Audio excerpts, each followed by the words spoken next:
जो भगवान का भजन करता है उसे क्या मिलता है, और जो भगवान के भजनों में संदेह करता है उसे क्या प्राप्त होता है, इस कथा को सुनिएगा।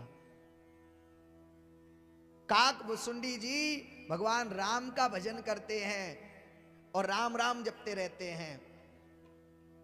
जो व्यक्ति दिन भर उल्टा सीधा बोलता रहेगा, कई बार हमने लोगों को देखा है, कई बार दूसरों का ही सत्यानाश बोलते रहते हैं, दूसरों का ही बुरा चाहते रहते हैं। कई लोगों का हमने ऐसा देखा है, कई लोग जो दूसरों का बुरा हो तो उन्हें बड़ी प्रसन्नता होती है, खुद कितने दुख में है उससे कोई मतलब नहीं है, परंतु सामने वाला सुख में है उससे देख करके ज्यादा दुखी है। और जो व्यक्ति ज्यादा ही जो बोलता रहेगा, अगर अच्छा बोलोगे तो एक दिन अच्छा भी होगा और बुरा बोलोगे तो बुरा होगा। इसलिए जीवन में अगर राम राम बोलते रहोगे तो एक दिन राम अवश्य मिलेंगे। और काक भुसुंडी जी राम राम बोलते रहते हैं, और जयंत आज कौआ बन करके गया है, परंतु इसने मां जानकी के पांव में चोंच मार दी, रक्त की फुहार बहने लगी। जैसे ही चोंच मारी है रक्त की फुहार बहने लगी है।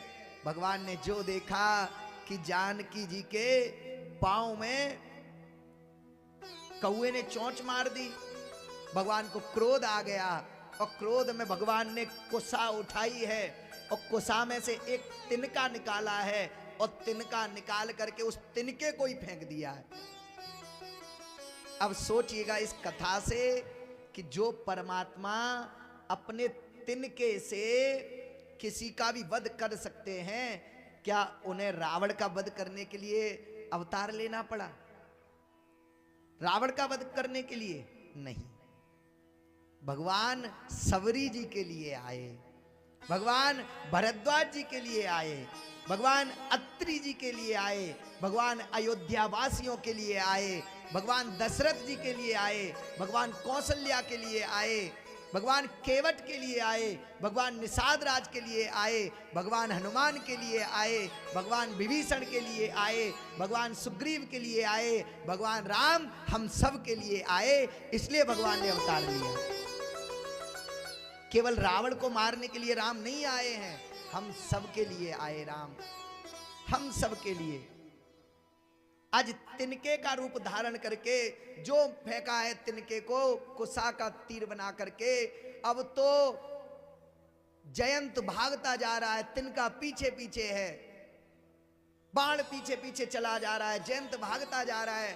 पहुंचा है ब्रह्मा पहले अपने पिता के पास, पिता के पास जाकर के बैठा और कांप रहा है, पसीने से तरबतर है। क्या हुआ जयंत? जब इंद्र ने पूछा क्या हुआ, बोले पिताजी पिताजी मैंने वन में जाकर के चित्रकूट में और सीता मैया के पांव में चोंच मार दी है, और राम ने मेरे ऊपर बाण छोड़ दिया है।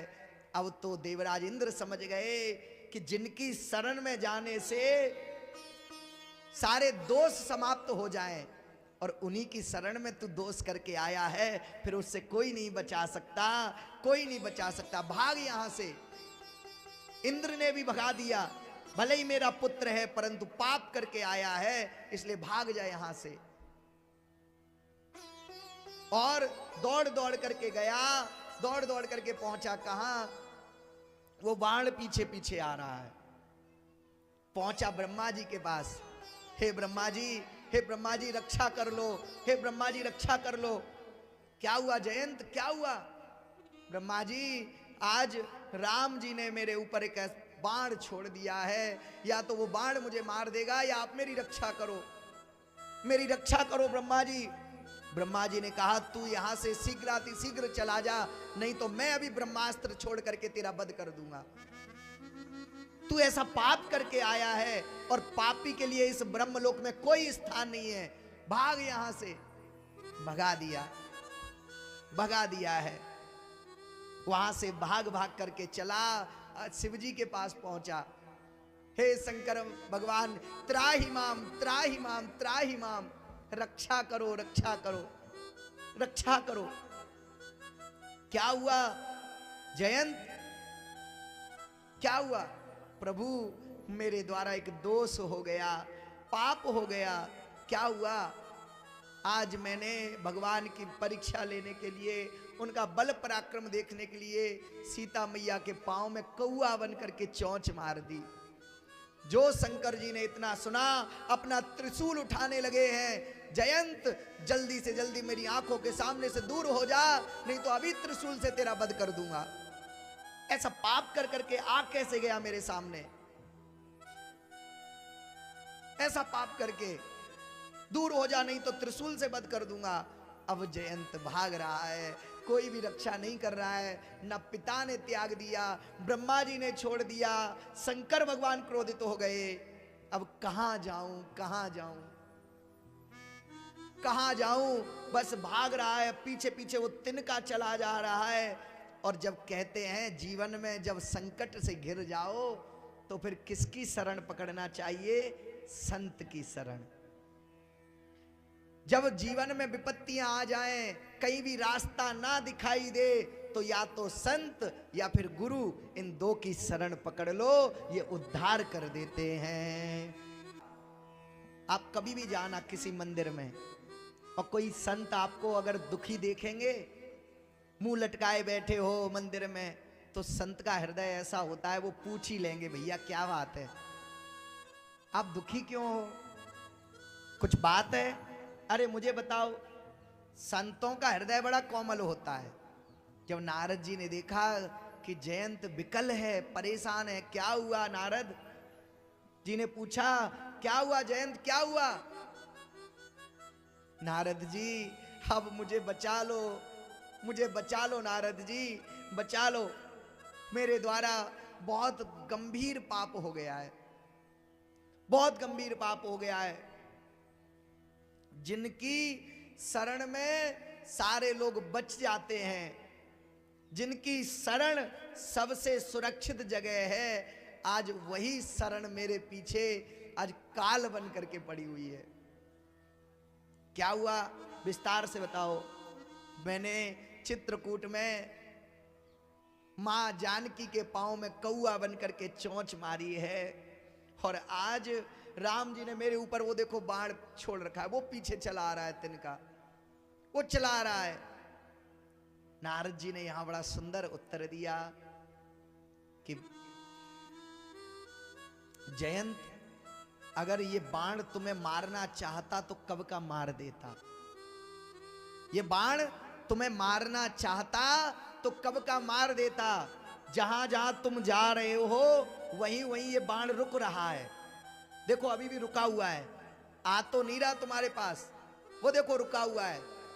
इसका अर्थ क्या है कि राम जी तुम्हें मारना नहीं चाहते हैं। अगर राम जी तुम्हें मारना चाहते तो इतनी देर तक तुम्हें जिंदा नहीं रखते, इतनी देर तक जिंदा नहीं रखते अगर राम जी तुम्हें मारना चाहते तो।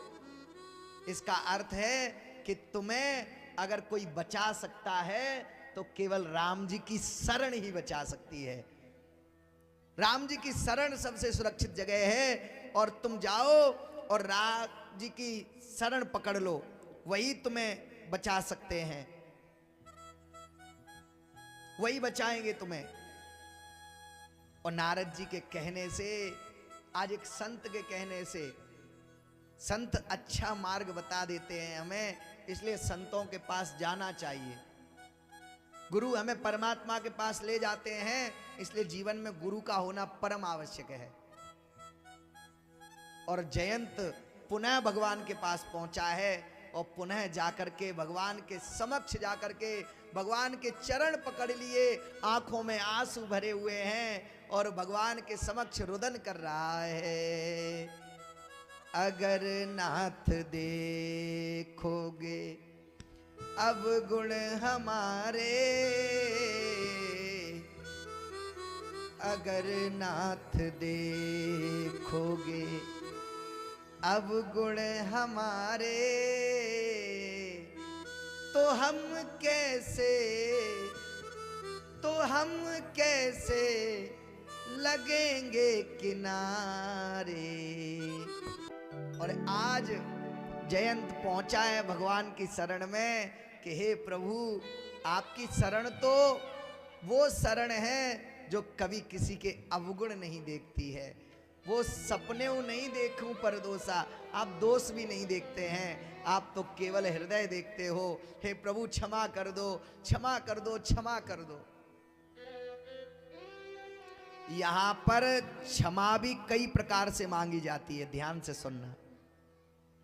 जयंत क्षमा मांगने गया है परमात्मा के पास, शरणागति पकड़ी है परमात्मा के समक्ष, परंतु शरणागति का भाव अलग अलग होता है।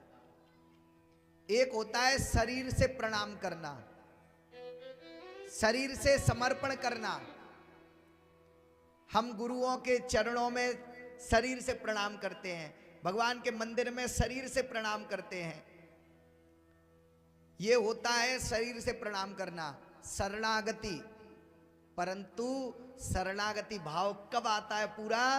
जब शरीर के साथ साथ मन भी होना चाहिए। मन से प्रणाम करो। जयंत यहां प्रणाम करने आया है, परंतु शरीर लेकर के। क्यों?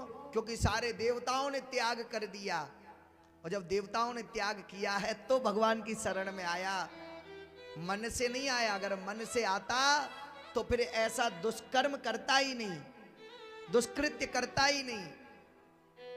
इसलिए भगवान ने भी उस समय कहा कि मैं तो तेरा वध करना चाहता था, तूने पाप किया है, परंतु शरण में मेरी आया है, इसलिए वध नहीं करूंगा, मैं तुझे काना बना करके भेजूंगा। और भगवान ने काना बना दिया जयंत को एक आंख से। क्यों? क्योंकि मैं तो वध करना चाहता था, और वध के अभाव में अगर इतना छोटा सा अपराध मिला है, दंड मिला है, तो ये भी बहुत है। शरणागति भाव होना चाहिए हमेशा। आजकल हमने देखा है कई लोगों को महाराज जी प्रणाम करने आते हैं कई जगह, तो प्रणाम करते करते क्या करेंगे पता है? घूंटे से ही पांव छू लेंगे। गुरुजी पांव छू रहे, घूंटे से ही। और ये कौन सा प्रणाम हुआ? ये शारीरिक प्रणाम हुआ। अगर फल प्राप्त करना है जीवन में तो मानसिक भी प्रणाम होना चाहिए। आप भले ही झुको या ना झुको, लेकिन मन से भी अगर आपने किसी को प्रणाम कर लिया तो भी आशीर्वाद अपने आप मिल जाता है। शारीरिक प्रणाम और मानसिक प्रणाम अगर दोनों साथ हैं, कि शरीर भी साथ है और मन भी साथ है, और फिर प्रणाम कर रहे हैं समर्पण भाव से, तो फिर परमात्मा स्वयं आशीर्वाद देते हैं। यहां पर दोनों भाव होना चाहिए।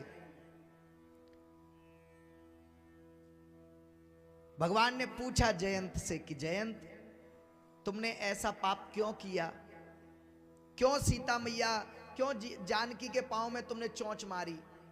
जयंत हाथ जोड़ करके कहता है कि भगवान, मैं आपके प्रभाव को देखना चाहता था, आपके प्रभाव को देखना चाहता था। तो बोले क्या दिखा? बोले प्रभाव बहुत देख लिया, संसार में किसी ने मुझे शरण नहीं दी, ये आपका प्रभाव है। बोले अब लौट करके क्यों आए मेरी शरण में? जयंत ने फिर उत्तर दिया, बोले भगवान, पहले प्रभाव देखा था और अब आपका स्वभाव देखने आया हूं कि आपका स्वभाव कैसा है। अब आपके स्वभाव को देखने आया हूं। भगवान का स्वभाव कैसा? जो जयंत का वध करना चाहते थे, केवल काना बना करके जयंत को भेज दिया। बोलिए राजा रामचंद्र भगवान की